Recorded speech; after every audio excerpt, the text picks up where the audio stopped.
Welcome back to the morning show here on Arise News. Thank you for staying with us. Our next guest is standing by and will take us through the general state of job creation and opportunities in Nigeria, the Nigerian tech space in comparison with what obtains elsewhere, global best practices, and how to solve clear and present impediments to job delivery.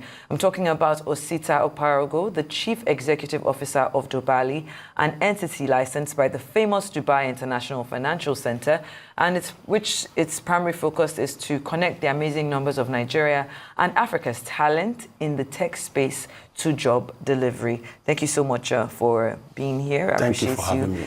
Thank you for having me. Good morning. Thank you. Thank you. Let's get straight into it. Nigeria has the largest number of the youth population in the world, with a growing number of skilled graduates entering the workforce every year. Yes. However, what we're continuing to see is that despite the boom in digital transformation, it's not matching up with the realities or the global demand for tech talent. Yes. Unemployment remains a significant challenge. We have more people going into, the poverty line. From your perspective, what are the biggest obstacles preventing the creation of sustainable tech jobs in Nigeria? Are these challenges due to government policies? Is it lack of infrastructure? Is it poor industry alignment with education, or just other economic constraints? Okay, so what I'm going to say here will be very frank, all right? And I hope everyone accepts that and takes it in. The Nigerian education system needs an overhaul.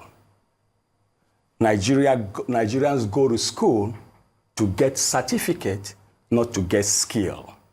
Until we change that mismatch and start to go to school for skills and not certificate, we will not benefit from the remote work, unfortunately.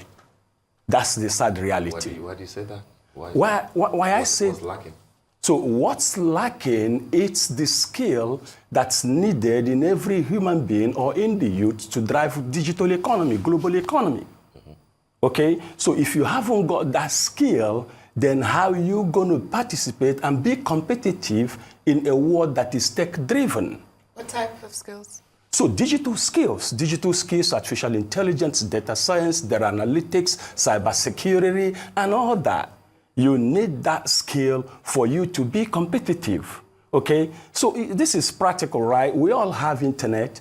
Go check out the last or the most 12 or 20 exporters of digital skill. Nigeria is not among the first 20. I don't even think any African country is among the 12, 20. But in traveling the East Africa, I can tell you that Ethiopia and Kenya are making strategic effort to push their citizens into the remote workspace. Can you share some of those strategic efforts that you think is helping them move up? So it's, first it has to border on infrastructure. Your infrastructure has to be right. When your infrastructure is right, then the youths will begin to tap into those opportunities. Okay, so I said to you, India is making a $256 billion year on exporting digital talent, tech talent. And frankly speaking, an employer in America or in Japan would want to hire an African, a Nigerian before an Indian because of communication skill. We speak better than these guys. No disrespect to my Indian friends, right? But the reality is that those guys have put the infrastructure in place that supports their education system, that gives their youth the right digital skill sets. You see, so that's what our problem is. We need to rethink and rejig our education system and place skill over certificate. You see, so they say people buy marks in the universities. You all know that, we all know that. They buy certificates, they buy marks. They do money for marks, money for certificate, even sex for certificate, I'm sorry. Yeah, but that's another conversation. But when you do that to acquire certificate, you are not an authority in that domain because you have the certificate, but you don't have the skill. What do global employers call Africa, especially Nigeria, in terms of hiring skill set? They say it's a miss or a hit. That's where our products come in. So we've designed an AI-enabled technology that the government of Dubai, through Dubai International Financial Center, gave license to, innovation license, in less than 25 days. You know what we have done? We've designed an artificial intelligence platform that helps seamlessly assess digital talent. So we now eradicate the issue of miss or hit so that global employers can hire Africans, can hire Nigerians. We're discussing with Nigerian government now, and I hope that works for us. Who are you discussing with? The Minister of Digital Technology or Education? We are talking with NIGDA, the National Information Technology Development Agency. Okay. Of course, they are the foremost agency that supports digital transformation. Okay. And we're thinking, hey guys, listen, let's look at how we can support our graduates in their numbers, thousands of them who come out every year, and look at where the gaps lay. If they have the certificate, so they understand the theoretical aspect of their domain and don't understand the practical aspect of it, we try to upskill them. Give them 2, 3, 6 months, 1 year of training so they meet international standards, so they can be placed on our platform, so they can take benefit of the global opportunities that's opening every day. We have the numbers, we have the youth. So imagine if Nigeria makes conscious effort in the next 10 years to upskill 3 million Nigerians every year only. That means in the next 10 years, Nigeria will upskill 30 million Nigerians. If Nigeria upskills 30 million Nigerians in digital skills, and 25% of them are able to land remote jobs, and they are paid $2,000 to $7,000 a month, and you keep track of these individuals so they will be able to pay taxes to the government that has helped to upskill them. We are talking about $5,000 times 25 million, 10 million, 5 million, times 12 in a year. Listen, that can eat the Nigerian yearly budget for breakfast.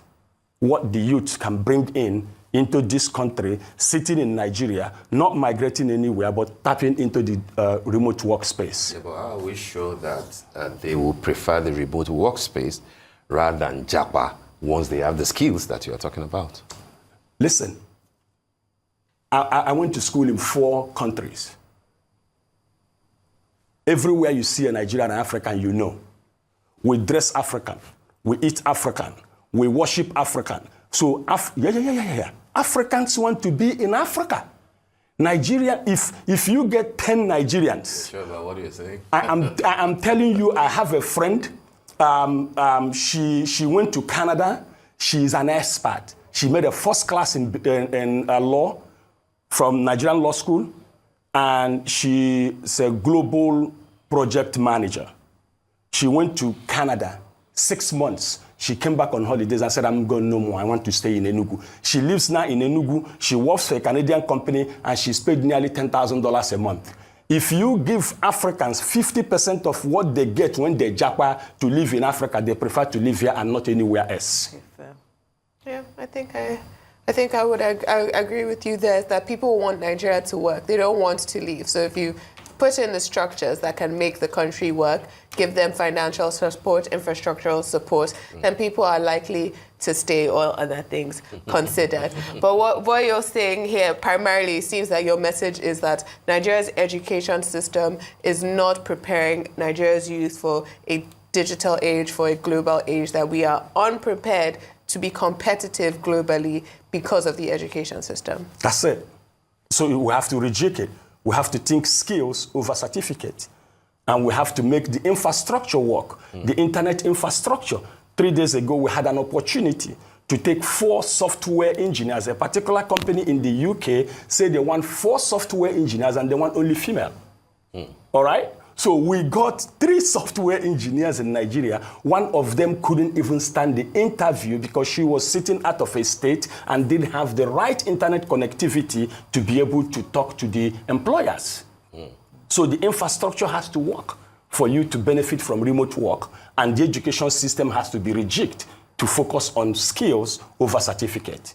All right, so this AI solution that Doballi has, what is it called? It's called Doballi. Oh, it's Doballi. It's called Doballi. What does that mean? Sounds like Doballi in Yoruba. Oh, okay. So, okay, yeah. But the thing is, I have very strong connection in East Africa, and Jabali means strength.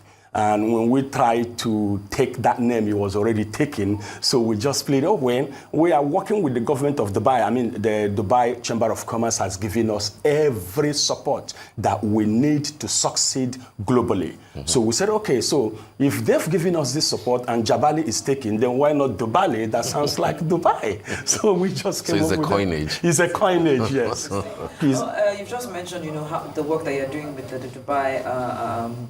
DIFC, yes, Dubai DIFC. International Financial And Company. like you said, we've seen countries like, I think you mentioned Rwanda, you Yes. mentioned South Africa, Yes. gradually making sure that they thrive in the tech space. Yes. When we look at, Nigeria and, would I say, the role that Nigerian government is playing in scaling the tech job market, from your perspective, Yes. are there any specific policy changes that you think the government should implement to accelerate digital job creation and help tech talent access these global opportunities? I know you've already talked on infrastructure and rejigging the educational sector. Yes. But then what about the government? Because, it seems like you're working very well with the Dubai government, but what about here in conversation? What is that like? What are we seeing in the next 2, 3, 4, 5 years? Okay, so tough, but okay. Tough but slow. So, But not impossible. yes, not impossible, but realistically, right? So the good news here is that you have a youth that is resilient, a people that want to learn, a people that want to take the opportunity. You have them. And I think that we now have a government through what the Honorable Minister Digital Economy is doing, especially the 3MTT program, to want to now upskill the people. But the reality here is that I do not think, myself and my team, we do not think that the right strategy has been put in place for that to upskill the youth. So what I think Nigeria should do is first look at how can we scale digital education? How can we support at least the existing universities? So I was in Mina, and I can tell you that the guys at Foot Mina are doing awesome work, right? So awesome work they're doing out of Mina. I was in Owerri, Imo State. Futo is doing awesome job, right? Government need to come and look at these federal universities, the technology ones, and give them support.